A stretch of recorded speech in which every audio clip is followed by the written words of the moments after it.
नमस्कार, प्रवास साक्षी न्यूज नाटक और आप सभी का स्वागत है।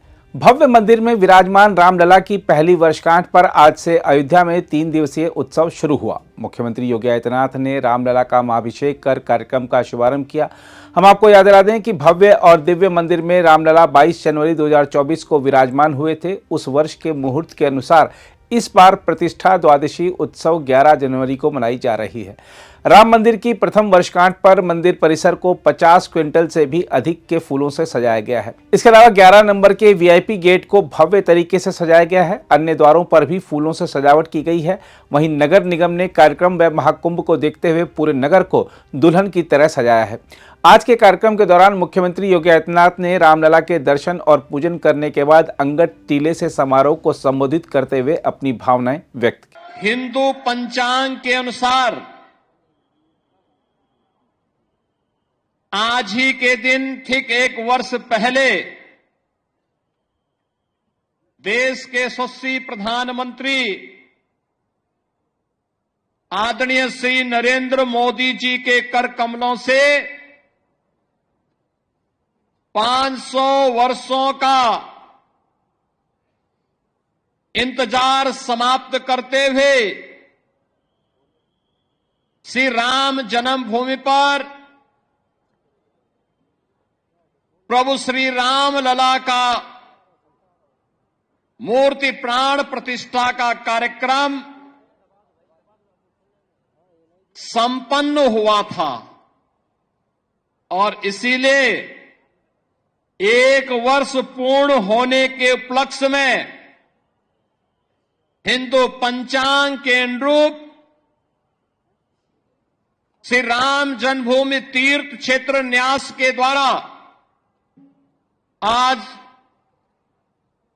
प्रतिष्ठा द्वादशी के रूप में यानी पौष शुक्ल द्वादशी की इस पावन तिथि को आज प्रतिष्ठा द्वादशी के रूप में आयोजित करते हुए त्रिदिवसीय इस आयोजन का शुभारंभ किया गया है। स्वाभाविक रूप से 500 वर्षों का इतिहास और ये इंतजार जिनकी दूरदर्शिता से संपन्न होकर के आज इस गौरव की अनुभूति हम सबको हर राम भक्त को करा रही है, ऐसे देश के यशस्वी प्रधानमंत्री श्री नरेंद्र मोदी जी के प्रति सबसे पहले कृतज्ञता ज्ञापित करते हुए हम सब हृदय से आभार व्यक्त करते हैं।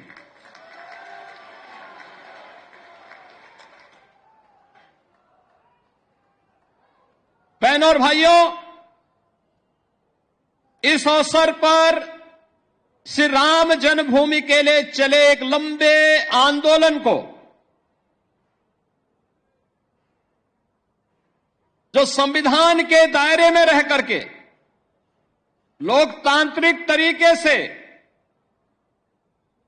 जिस आंदोलन को एक मंच पर सजोने का काम राष्ट्रीय स्वयंसेवक संघ के मार्गदर्शन और नेतृत्व में सरदेव अशोक सिंघल जी ने आगे बढ़ाने का कार्य किया था, आज उनकी स्मृतियों को भी नमन करते हुए उन्हें मैं विनम्र श्रद्धांजलि अर्पित करता हूं। बहनों और भाइयों,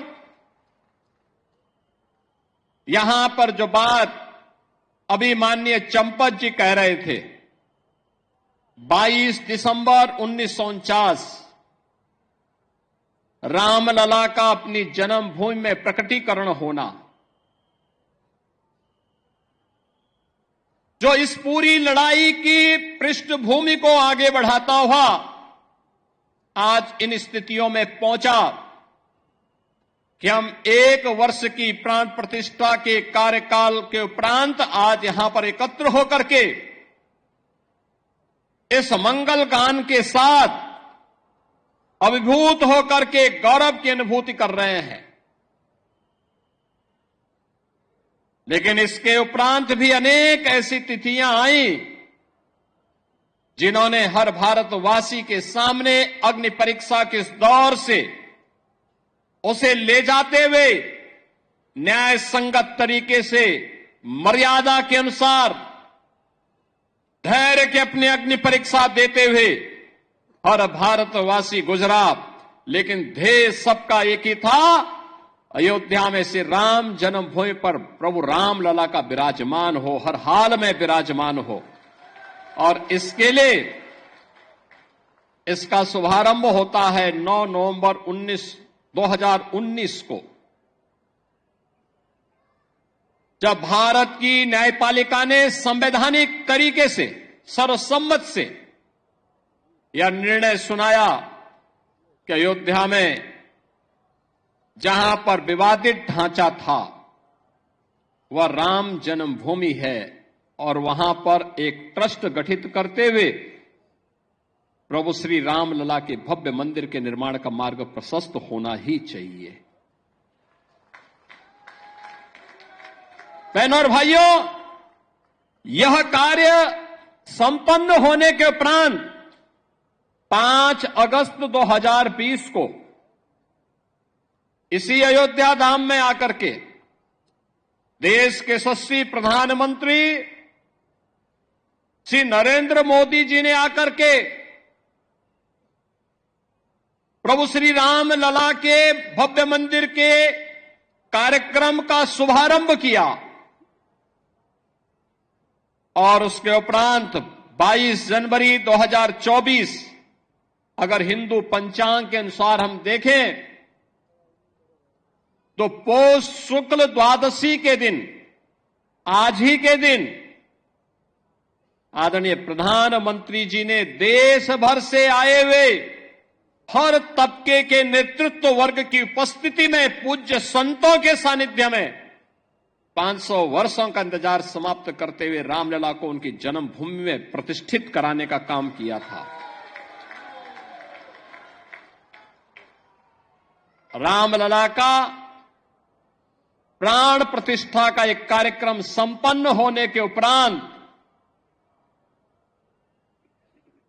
लाखों की संख्या में श्रद्धालुजन अयोध्या धाम में पधार रहे हैं। एवरेज अयोध्या का प्रतिदिन अयोध्या में 1.5 से 2 लाख श्रद्धालुओं का आगमन अयोध्या धाम में हो रहा है। 1 से 1.5 लाख राम जन्मभूमि में दर्शन कर पाते हैं। बहुत सारे लोग अन्य धामों में दर्शन करते हुए कुछ इंतजार करते हैं, कुछ जाते हैं, फिर अन्य कार्यक्रमों के बाद फिर आयोजन में भागीदार बनते हैं। आज अयोध्या जिस रूप में हम सबके सामने है, आपने देखा होगा, यह अवसर हम सबके लिए किस रूप में आया। किसी ने सोचा था अयोध्या के बारे में?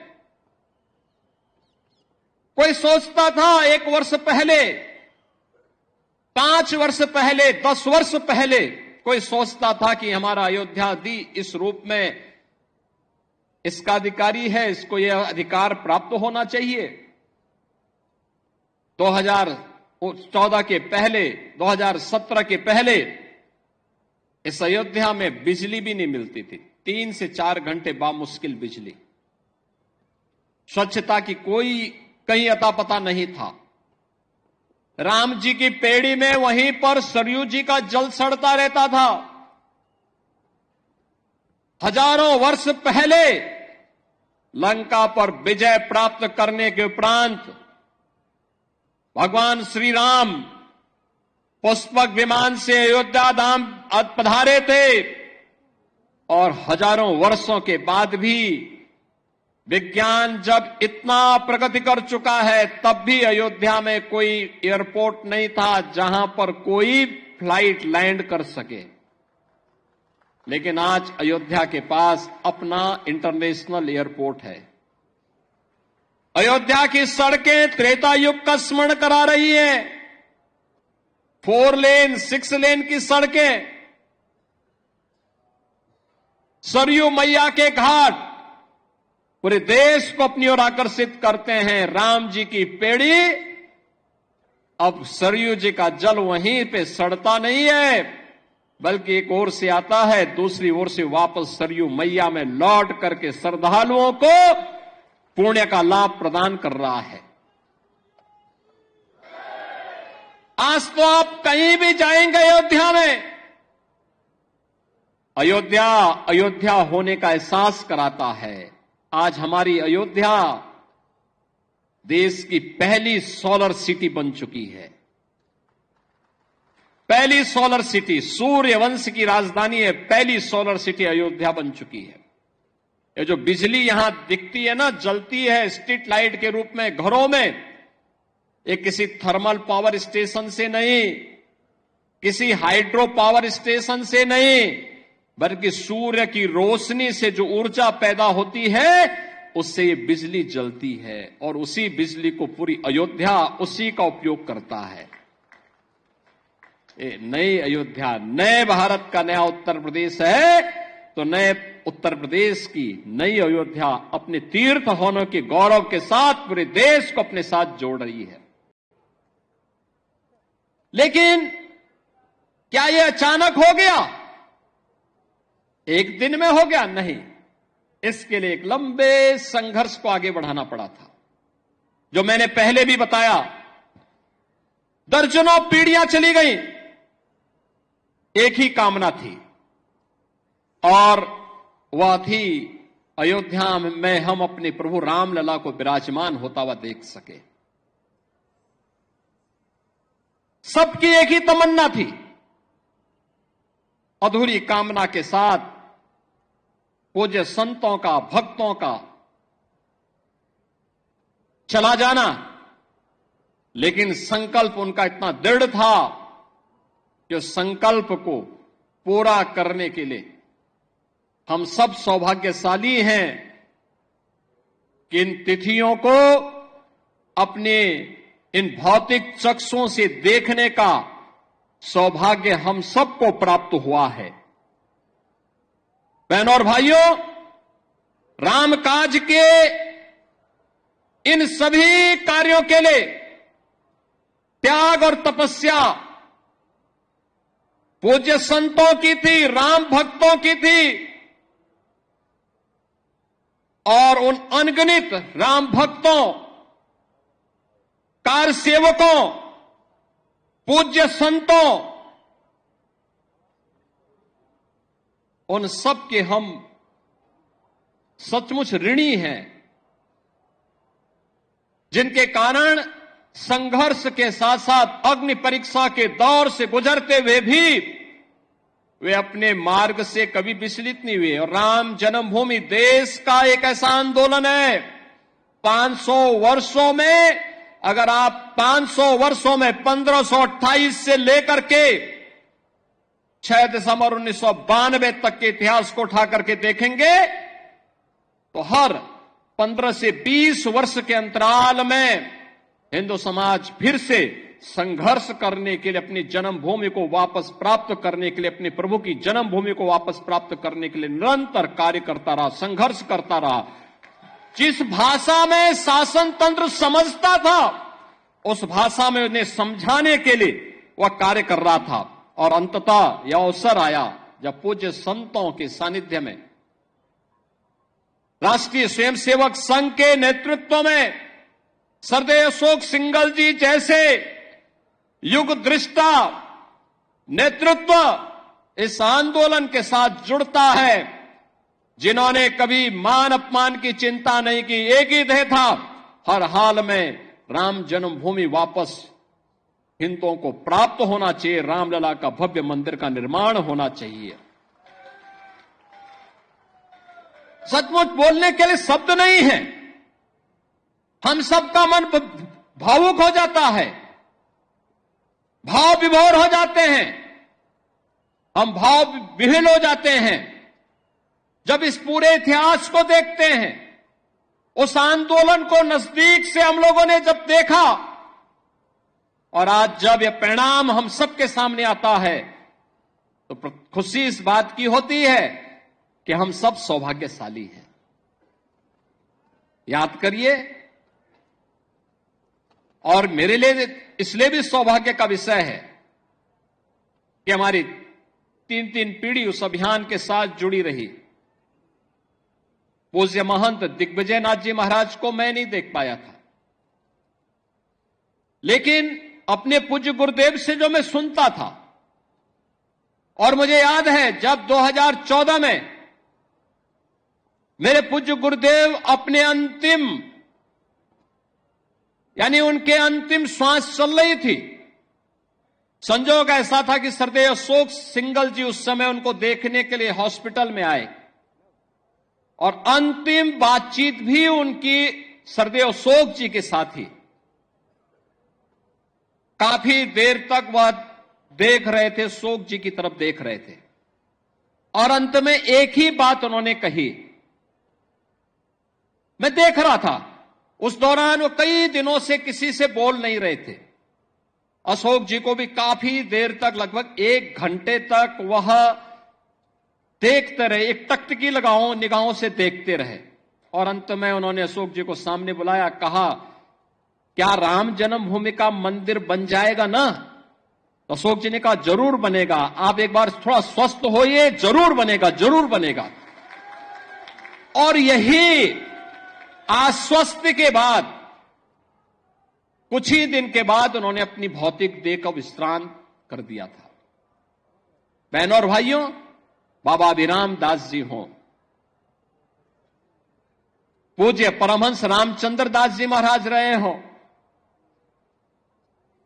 शंकराचार्य की परंपरा रही हो, रामानंदाचार्य की परंपरा रही हो, रामानुजाचार्यों की परंपरा रही हो, पूज्य संतों की एक अविरल परंपरा रही हो, या फिर राष्ट्रीय स्वयंसेवक संघ से जुड़े हुए यशस्वी नेतृत्व का ये पूरा अनवरत सिलसिला चलता रहा, लगातार चलता रहा। और आज हम सब यहां पर इस बात का एहसास कर रहे हैं कि राम जन्मभूमि के लिए जो ये आंदोलन चला था, आज वो एक सार्थक लक्ष्य की ओर आगे बढ़ते हुए किस रूप में जा रहा। जो भी अयोध्या आता है, कोई भी आता है, दुनिया के अंदर कोई भी आता है, वह व्यक्ति अभिभूत होकर के जाता है।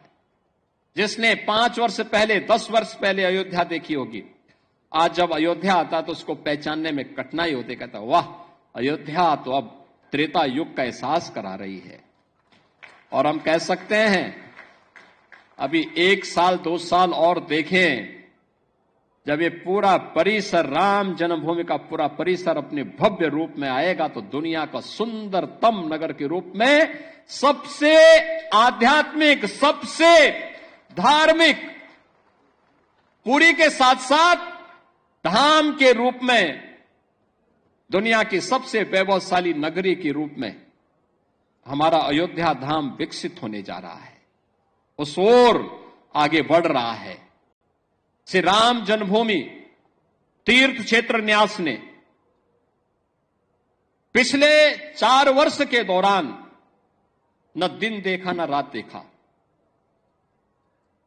न धूप देखी, न बरसात देखी, सबकी परवाह, किसी की भी परवाह किए बगैर केवल एक ध्येय के साथ कि रामलला की प्राण प्रतिष्ठा के कार्यक्रम के साथ जुड़ने के साथ ही मंदिर को भव्य स्वरूप देकर के कोटि कोटि राम भक्तों के अनुरूप यहां पर उस प्रकार की व्यवस्था देना, और उसके लिए न्यास निरंतर निरंतर अहर्निश लग करके उसके लिए कार्य कर रहा है। बहनों और भाइयों, भक्तों की इच्छा के अनुरूप भले ही वहां पर सुविधाओं को आगे बढ़ाने का काम जिस मजबूती के साथ चल रहा है, पूरा परिसर एक बार भव्य रूप में आ जाएगा, तो सचमुच सनातन धर्म के धार्मिक स्थलों को किस रूप में भव्य होना चाहिए, वह दृश्य श्री राम जन्मभूमि का यह भव्य मंदिर सनातन धर्म के सभी स्थलों के लिए एक नई प्रेरणा का केंद्र बिंदु बनने वाला है। और उसके लिए हम सबको अपने आप को तैयार करना। आज का जब हम यहां पर प्रतिष्ठा द्वादशी के अवसर पर आए हैं, तो बहनों और भाइयों, हमारे सामने बहुत सारे लक्ष्य हैं। एक चीज हम सबको इस बारे में ध्यान रखना होगा, और वह इस बात को लेकर के रखना होगा कि किन कारणों से, वे कौन सी परिस्थितियां थी कि समाज बटा हुआ था और हमारे पूज्य आराध्य देव स्थल अपमानित हो रहे थे। अगर हम जाति के नाम पर और तमाम अन्य वादों के आधार पर विभाजित रहेंगे, तो इस प्रकार की अपमानजनक स्थितियों का सामना हम सबको निरंतर करना पड़ सकता है। और इसलिए आज की आवश्यकता वही है जो न केवल हमारे वर्तमान को बल्कि भविष्य को भी सुरक्षित रख सकता है। उस एकता के सूत्र में बांधने के लिए, राष्ट्रीय एकात्मता के लिए कार्य करने के संकल्प के साथ जब हम जुड़ेंगे, याद रखना, राष्ट्रीय एकात्मता की कड़ी मजबूत होगी, सनातन धर्म भी मजबूत होगा, देश भी मजबूत होगा, हम सब भी मजबूत होंगे। लेकिन अगर हमारा देश कहीं किन्हीं कारणों से आपस में ही विभाजित होकर के कमजोर होगा, जातीयता की खाइयां चौड़ी होंगी, क्षेत्र और भाषाई आधार पर हम विभाजित होंगे, तो इसका खामियाजा सबसे पहले हमारे पूज्य धर्म स्थलों को ही भुगतना पड़ेगा, बहन और बेटियों को ही भुगतना पड़ेगा। उस प्रकार की स्थिति हम सबके सामने दोबारा न होने पाए, यह एक नया संकेत भी द्वादश प्रतिष्ठा का यह आयोजन हम सबको, प्रतिष्ठा द्वादशी का यह कार्यक्रम हम सबको इस नई प्रेरणा के साथ आगे बढ़ने के लिए प्रेरित कर रहा है। और इस अवसर पर मैं आप सबसे यही आह्वान करूंगा, मैं एक यही आह्वान करूंगा कि प्रतिष्ठा द्वादशी हम सबको राष्ट्रीय एकात्मता को मजबूती प्रदान करने के लिए आह्वान कर रही है। और प्रधानमंत्री मोदी जी ने प्राण प्रतिष्ठा समारोह के दिन, आज के ठीक एक वर्ष पहले, देशवासियों से यही आह्वान किया था कि राम तो हमारे लिए राष्ट्र के प्रतीक हैं, राम है तो राष्ट्र है, और राष्ट्र है तो राम है। दोनों को अलग करके नहीं देखा जा सकता है, दोनों एक दूसरे के पूरक हैं। उत्तर से दक्षिण तक, पूरब से पश्चिम तक, इन्हीं आराध्य देवों के कारण आज वर्तमान भारत है। और इस नए भारत को आज जिस दिशा में प्रधानमंत्री मोदी जी के नेतृत्व में आज आगे बढ़ाया जा रहा है, इसके लिए हम सबकी जिम्मेदारी बनती है कि हम सब उस अभियान का हिस्सा बने, उस अभियान का हिस्सा बने। याद रखना, सत्य को अधिक दिनों तक कोई धुंधला करके नहीं रख सकता है। सत्य एक दिन सबके सामने उजागर होगा, और सत्य का उजागर होना ही अयोध्या में राम जन्मभूमि पर प्रभु रामलला के भव्य मंदिर के निर्माण के रूप में हम सबके सामने सत्य के रूप में देश और दुनिया देख रही है। राम जन्मभूमि में प्रभु राम का यह भव्य मंदिर का निर्माण दुनिया में दबी कुचली सभ्यता और संस्कृति के लिए एक नया संदेश भी है। लोकतांत्रिक तरीके से, संविधान सम्मत तरीके से भी अपने अधिकार लिए जा सकते हैं। यह अधिकार अयोध्या में राम जन्मभूमि के लिए हुए अनगिनत बलिदान और उन सब मूल्यों के साथ अग्नि परीक्षा के दौर से बार बार गुजरने के बावजूद भी अपना धैर्य न खोना इस अभियान का हिस्सा रहा है। हम सब निरंतर इस पथ के अनुगामी बनेंगे, इस विश्वास के साथ। परसों से प्रयागराज की धरती पर महाकुंभ का भी आयोजन होने जा रहा है, और प्रयागराज में भी जैसी सुविधा अयोध्या धाम में है, ऐसी भव्य सुविधा प्रयागराज में भी सबको प्राप्त होने वाली है।